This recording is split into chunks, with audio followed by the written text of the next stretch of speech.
Preto 29. septembra 1711 prisahal Juraj Jánošíka, kapitán zbojníckej družiny Tomáš Uhorčík Jura a ihneď spolu začali zbíjať. Všetky tie posmechy na môj prirodzený obdiv k Jánošíkovi ako k slovenskej národnej legende sú len pokrivenými manipuláciami, keď novodobí ideológovia zmontovali Jánošíka do protikladu so sociálnym štátom a vyrobili z neho divženie príklad novodobého zlodejstva.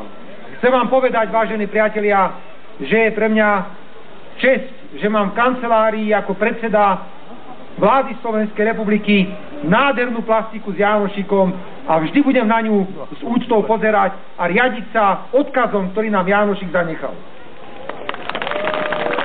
Vážené dámy a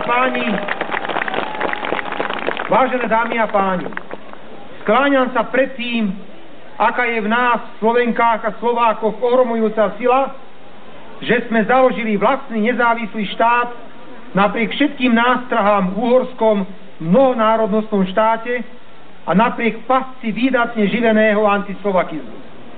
Dodnes je v niektorých slovenských historikoch antislovakizmus zabitý ako skrytý bacil. Preto im a novinárskym duchovným bezdomovcom prekáža slobodná diskusia o novej terminológii. O starých Slovákoch, aj o tom, že Svätopluk bol v Európe uznávaným kráľom. Sú na to listinné dôkazy, napríklad v bule Industrie Tue pápež Jan VIII z júna 880 a v listine pápeža Štefana V z roku 885, kde je napísané toto. Štefan biskup, sluha sluhov Božích, Svätoplukovi kráľovi. Svätopluka ako kráľa uznávali aj na Franskom dvore, čo dokazujú aj nemecké Fulské anály. Iste ste postrehli inkvizičný pohon, ktorej spustili tzv. Slovenské médiá po 15. výročí nášho mladého štátu proti všetkému, čo je slovenské.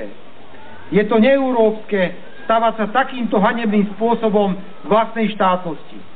Preto musia Slováci preukázať opäť a znova svoju neústupčivosť v zápase s duchovným malomocenstvom mediokracie.